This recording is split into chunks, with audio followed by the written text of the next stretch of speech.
메마른 땅을 적시는 담비 같은 방송 가무. 저는 알기 쉬운 성경교리의 목사 차주영입니다. 인류의 역사는 전쟁의 역사다. 이렇게 불릴 만큼 우리 주변에는 수많은 전쟁들이 이념이나 혹은 이익을 위하여 지금도 발생하고 있습니다.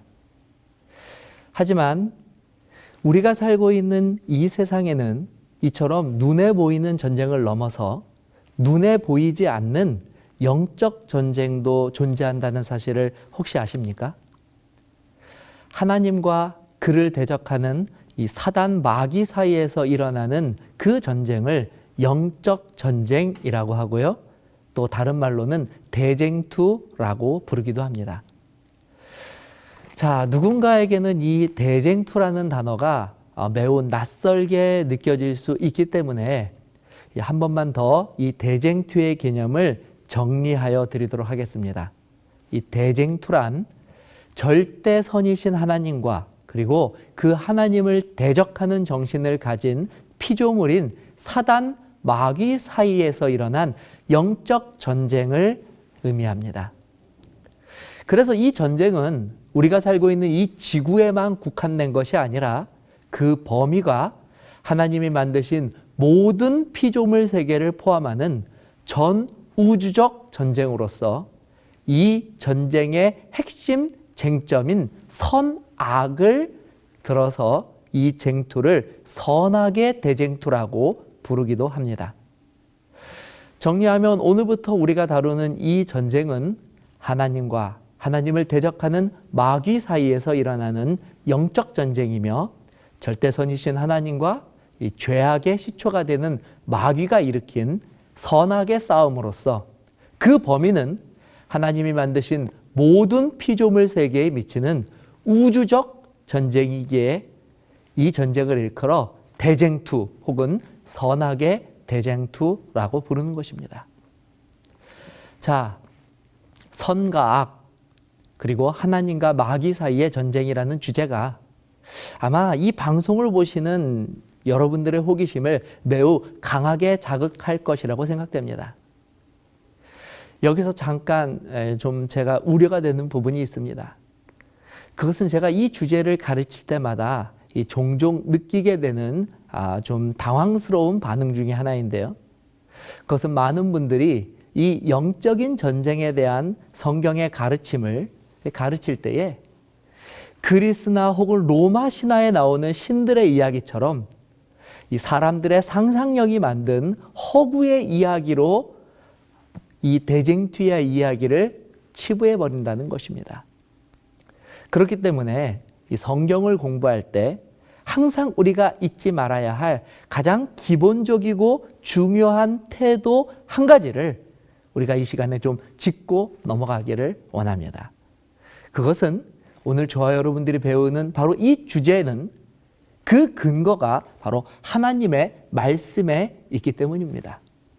말씀은 사람의 흥미를 자극할 목적으로 만든 이 세상의 글들과는 분명하게 구분되는 인간의 지혜를 넘어서는 하나님의 지혜와 그분의 섭리가 계시된 하나님의 말씀, 바로 이 성경에 기록된 내용이라는 큰 차이점을 가지고 있습니다. 따라서 앞으로 우리가 공부할 영적 전쟁에 대한 모든 이야기들 역시 실제로 존재했고 또 존재하는 실제적 사건에 대한 기록임을 먼저 반드시 기억하여 주시기를 바랍니다. 그리고 하나님께서 이런 영적 세계에 대한 계시를 주시는 이유는 우리가 이와 같은 일을 통하여 바른 영적 안목을 갖기를 원하시기 때문입니다. 육적인 일들은 육적인 사건들을 통하여 그 문제를 해결할 수 있는 것처럼 우리의 구원과 관련된 영적인 일들은 바른 영적 안목을 가질 때에 더욱더 그것이 확실해지고 또 어떠한 영적 문제가 있을 때에 대처하고 또 해결할 수 있기 때문입니다. 자, 바라기는 오늘부터 시작되는 이 영적 세계에 대한 강의가 저와 여러분 모두의 영적 안목을 더욱 크게 열어서 하나님께서 우리에게 약속하여 주신 그 구원이 더욱더 귀하고 확실한 언약으로 자리매김되기를 소원합니다. 자, 이제 본격적으로 이 대쟁투라고 하는 주제의 내용을 하나하나 살펴보도록 하겠습니다. 성경은 죄로 인하여 하나님과 단절된 죄인들이 영적 세계에 대해서 알 수 있는 한 방법을 알려주셨습니다. 그것이 조금 전에 제가 언급한 바로 이 성경입니다. 그리고 성경을 통하여 계시된 영적 지식 중에서 단연 가장 최고의 계시이자 또 최고의 선물이라고 표현할 수 있는 것은 여호와 하나님의 존재와 그분의 살아계심에 대한 증거입니다. 예레미야 10장 10절은 다음과 같이 말하고 있습니다. 오직 여호와는 참 하나님이시요 살아계신 하나님이시요 영원한 왕이시라. 자, 마귀는 참 하나님께서 계셔야 할 그 경배의 자리를 지금도 셀 수 없이 많은 우상과 거짓 신들로 그 자리를 차지하게 만들어 놓았습니다. 자, 여러분, 만일 성경이 없었더라면 우리는 마귀의 이런 거짓에 속아 참 하나님을 깨닫지도 못하고 그리고 또 어리석게도 아무런 능력도 없는 돌과 나무, 짐승의 형상들을 경배하는 그런 허무하고 속절없는 인생을 보내게 되었을 것입니다. 그러나 하나님께서는 여러 선지자들을 통하여 분명하게 참 하나님이신 여호와 하나님을 저와 여러분들에게 계시하여 줌으로써 마귀가 비록 지배하는 이 거짓된 세상 속에서도 우리가 진리가 무엇인지를 분별하게 하여 주셨을 뿐만이 아니라 또 하나님께서 은혜와 사랑으로 마련하여 주신 그 구원의 길마저도 발견할 수 있게 하심으로 죄로 인하여 허무하고 비참하게 멸망할 운명에서조차 우리를 건져내 주신 것입니다. 하지만 이와 같이 사람들이 진리를 알고 또 구원의 길을 찾는 것을 몹시도 싫어하고 분노하는 그와 같은 존재도 있는 것입니다. 성경은 하나님을 우리에게 계시하여 주신 것처럼 이처럼 하나님을 대적하는 존재에 대해서도 분명하게 기록하고 있습니다. 이는 하나님을 계시하여 주심으로 우리가 진리를 깨닫고 구원에 이르는 것처럼 이 악한 존재에 대해서 깨달음으로 사람들이 그 미혹에서 벗어나 더욱 확실히 하나님께서 우리에게 주신 그 진리 안에 거하게 하게 하심이 바로 그 목적입니다. 자, 성경에 기록된 이 악한 존재가 바로 사탄 혹은 마귀라고 불리는 또 다른 영적 존재입니다. 자, 오늘 우리는 도입 부분에서 대쟁투는 선악의 전쟁이라는 정의를 내렸습니다. 그리고 그 선과 악이란 하나님과 하나님을 대적하는 마귀와의 싸움이라는 점도 정의하였습니다. 그리고 지금 우리는 그 선악의 싸움의 한복판에 하나님과 마귀 외에 또 다른 존재가 있음도 발견하게 되는데 바로 그 존재가 저와 여러분입니다. 하나님은 인류를 구원하시기를 원하며 또 마귀는 인류를 미혹하여 멸망하도록 하기를 원하기 때문입니다. 베드로전서 5장 8절에는 다음과 같은 말씀이 있습니다. 근신하라 깨어라 너희 대적 마귀가 우는 사자같이 두루 다니며 삼킬 자를 찾나니. 그러므로 선악의 대쟁투란 하나님과 마귀와의 쟁투이면서 동시에 저와 여러분의 영원한 운명을 결정짓는 우리가 포함된 싸움이라는 점에서 이 계시가 우리들에게 주는 매우 중요한 의미를 갖는 것입니다. 자, 이제 어느 정도 이 영상을 보시는 분들의 이 자세가 좀 달라졌을 것이라고 기대합니다. 혹 지금까지 이 대쟁투라는 주제를 단순한 흥미거리나 혹은 조금 따분한 성경 연구로 치부하신 분들이 계시다면 다시 한번 이 두 가지 점을 꼭 기억하여 주시기 바랍니다. 하나님께서는 대쟁투라는 계시를 통하여 저와 여러분들의 영적 안목을 열기를 원하십니다.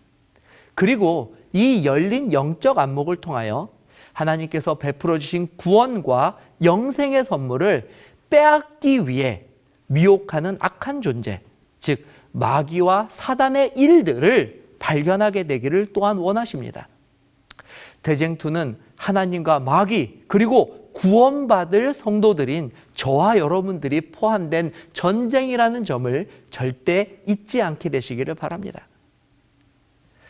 저와 여러분이 포함된 전쟁이라는 사실이 어쩌면 어떤 분들에게는 한편으로 몹시도 두려운 주제일 수 있습니다.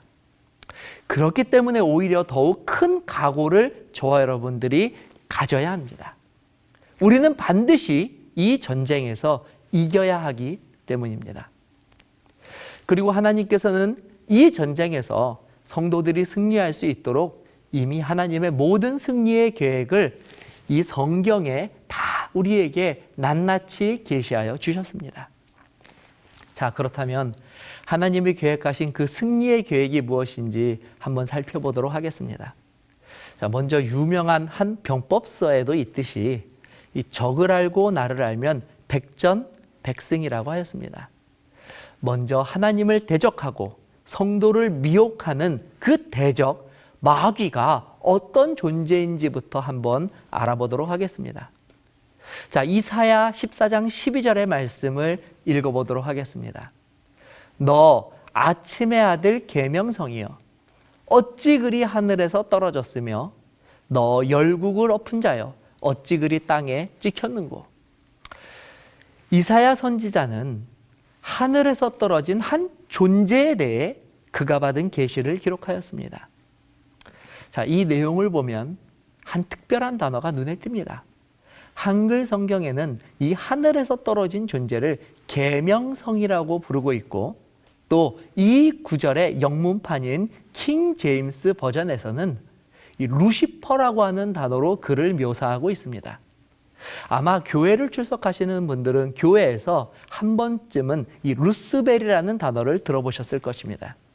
바로 이 루스벨이라는 단어가 우리가 이사야 14장 12절에서 확인한 계명성 루시퍼의 또 다른 이름입니다.